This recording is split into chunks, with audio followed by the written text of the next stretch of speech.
हरि ओम। हम लोग श्री रामचरितमानस में अयोध्या कांड को देख रहे हैं। भगवान राम को वन के जाने की आज्ञा हो चुकी है और माता कैकेयी से उनका संवाद हो चुका है। अयोध्या की जनता प्रलाप कर रही है, विषाद में है। अब इस समय जो प्रसंग चल रहा है उसमें भगवान राम माता कौशल्या से आज्ञा लेने के लिए जाते हैं। और हमने देखा कि पिछले सत्र में भगवान राम ने माता को बताया, और जब माता को बताया कि मुझे वन जाने की आज्ञा हुई है, तो उसकी बात सुनकर माता कौशल्या की क्या स्थिति होती है जरा थोड़ा उसको समझते हैं। और स्वाभाविक है कि माँ को कोई अच्छा तो लगेगा नहीं कि उनके बेटे को वन जाना है। और ये वन जाना हमने जैसे एक दो बार पहले भी बात की है। वन जाना कोई ऐसा आज के समय में जैसे हम लोग कोई कैंप करते हैं जाके, या कोई घूमने के लिए जाते हैं सफारी में, उस तरीके का वन जाना नहीं है। ये वन जाने का मतलब है कि वन में कुछ भी हो सकता है, किसी प्रकार की भी समस्या आ सकती है। और भगवान तो खैर भगवान है, लेकिन अगर कोई सामान्य व्यक्ति हो तो मृत्यु तक की नौबत आ सकती है, या जीवन में कोई भी मतलब कहते हैं ना बैठे ठाले बुला कर कोई समस्या करनी हो तब वन जाना होता है। सामान्यतः उस समय वन जाने वाले लोग वो होते थे जिनको कि अपने जीवन की आशा छूट जाती थी। तो अब माता का क्या हाल है जरा थोड़ा इसको भी समझते हैं। वचन विनीत मधुर रघुबर के, सरसम लगे मातु उर करके, चाम सूख सुन शीतल बानी, जिम जवास परेश पावस पानी। भगवान राम ने विनीत वचन कहे, बड़े विनती की, बताया कि भाई माँ मुझे वन को जाना है।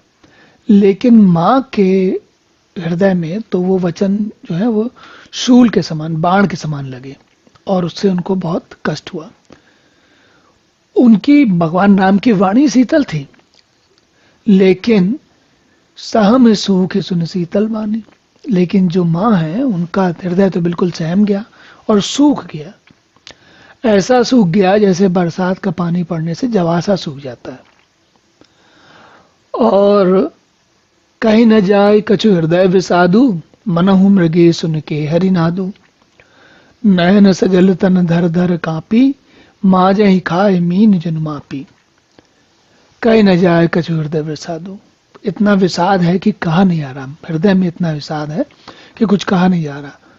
और ऐसा लग रहा है कि मनहु मृगी सुन के हरिनादु, ऐसा लग रहा है कि मृगी मतलब हिरणी को अपने आसपास कहीं जो सिंह की दहाड़ है वो सुनने को मिल रही है। नयन सजल तन थर थर कांपी, उनके माँ के नेत्रों में जल भराया और वो शरीर थर थर कांपने लगा। ये स्थिति सुनने में, तुलसी की बात सुनने में कभी कभी ऐसा लगता है कि थोड़ा नाटकीयता ज्यादा है, लेकिन शायद हमारे लिए, आपके लिए होगी। यदि आप माँ के हृदय से पूछें तो उसकी स्थिति बिल्कुल वैसी हो जाती है। और माजे ही खाए मीन जन मापी, ऐसा लग रहा है मछली का जो मांजा है पहली वर्षा का फेन खाकर बदहवास हो गई। मछली, स्वाभाविक है मछली को जल चाहिए, और जल पहली वर्षा का जल आया तो मछली को तो प्रसन्न होना चाहिए। माँ के मन में तो ये उनको अभी तक सूचना थी कि भगवान राम जो है वो युवराज बनने वाले हैं, युवराज बनेंगे तो राजा बनेंगे, और राजा बने ना बने, युवराज बने ना बने, कम से कम माँ के हिसाब से, माँ के अर्थ में उनके अपने महल में तो रहेंगे भाई। अभी बीच में कहीं चले गए थे कम आयु में विश्वामित्र के साथ, और कई बहुत समय तक उनके साथ रहे। तो माँ के हृदय से पूछे आप, तो माँ को जाना कष्ट का काम है। युवराज बने ना बने पता नहीं, लेकिन पुत्र को वन में जाना ये थोड़ा कष्ट का काम हो जाता है। तो स्वाभाविक है कि मछली जो है पहली वर्षा का पानी पी के बदहवास हो गई। धारी धीरज सुत बदन निहारी, गदगद वचन कहत मैं तारी, तात पिता ही तुम प्राण प्यारे, देख मुदित नित चरित तुम्हारे। तो माँ जो है वो कहती है कि क्या बात हुई भाई, धर धीरज सुत बदन नारी। माँ पुत्र के शरीर को देखते हुए माँ कहने लगी, गदगद वचन कहने लगी, तात तुमको तो, पिता को तो तुम बहुत प्यारे थे और तुम्हें देखकर बड़े प्रसन्न थे। तात पिता ही तुम्हें प्राण प्यारे, देख मुदित नित चरित, तुम्हारे चरित्रों को देखकर वो हमेशा प्रसन्न होते थे। राज देन कहीं शुभ धन साधा, कहु जान बन कहीं अपराधा। राजा ने स्वयं तुम्हारे लिए दिन निश्चित किया, दिन साधा कि किस दिन राज्य देना है। अब क्यों कह रहे हैं कि भाई वन जाने का वन जाने को किस अपराध के कारण कह रहे हैं? तुमसे क्या ऐसा अपराध हुआ जो वो कह रहे हैं कि वन चले जाओ। तात सुनावहु मोहि निदानु, को दिन कर कुल भयउ कृसानु। तो हे तात, हे पुत्र, मुझे बताओ कि क्या कारण हुआ। सूर्य वंश को जलाने के लिए अग्नि कौन हो गया? सूर्य को कौन जलाने वाला है? और निरखि राम सुख सचिव सुत, कारण कहो बुझाए, सुने प्रसंग रही मूक जिम, दशा बरन नहीं जाए।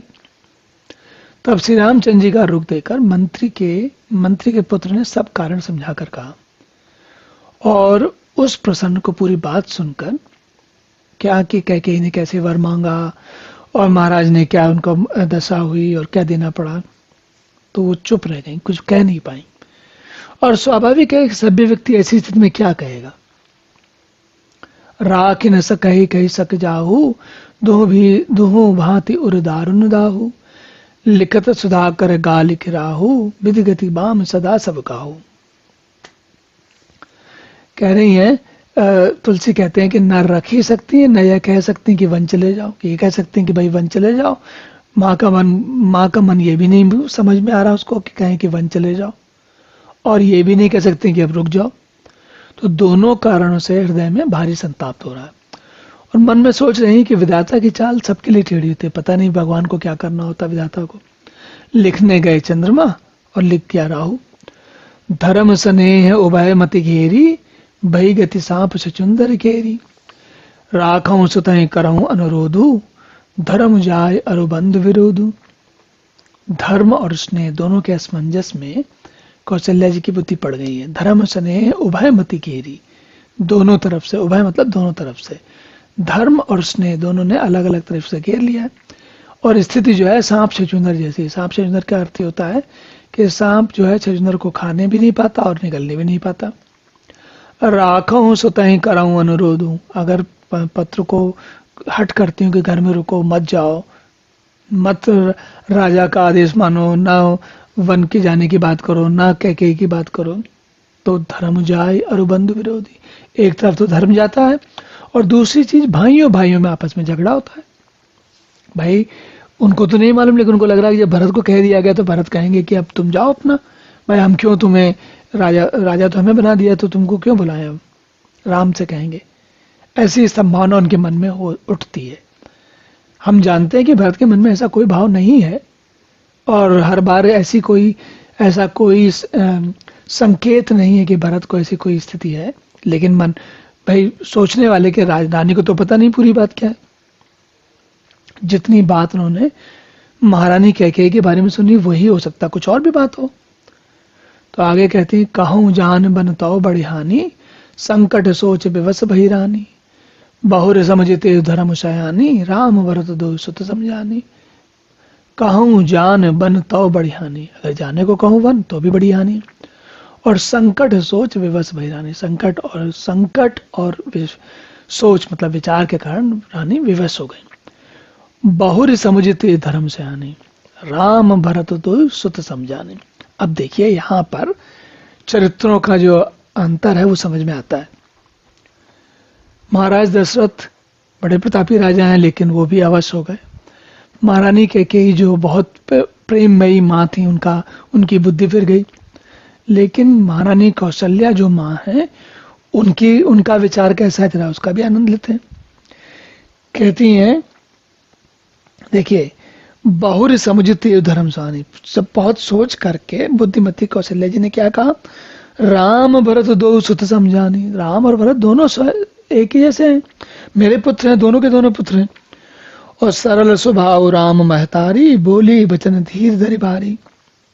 अब देखिए, माता कौशल्या जो है वो माता कैकेयी से भिन्न है।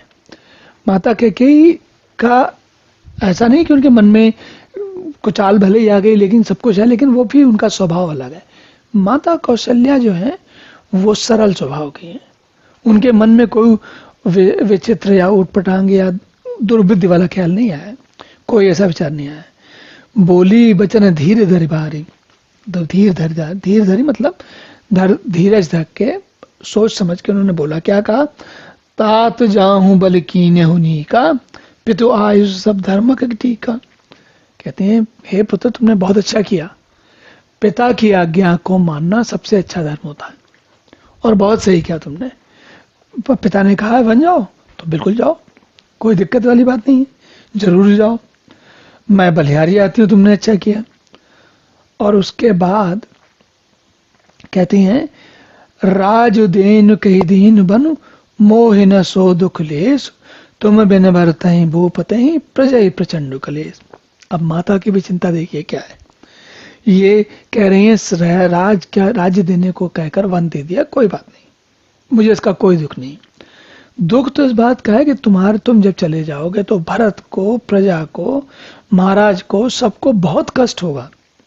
तो अपना क्लेश उनको नहीं अपना क्लेश उन्होंने किनारे रख दिया, और बाकी सब लोगों का क्लेश उनको समझ में आया है। तो सज्जन लोग इसी प्रकार के होते हैं। तो माता कौशल्या ऐसा नहीं है कि उनको बड़ा अच्छा लग रहा है कि उनके पुत्र जा रहे हैं वन को, लेकिन उनका विचार, उनका सोच, उनकी समझ, उनका जो स्वभाव है वो अलग प्रकार का है। तो अब यहीं रुकते हैं, अगले सत्र में आगे देखते हैं कि और आगे क्या बात होती है।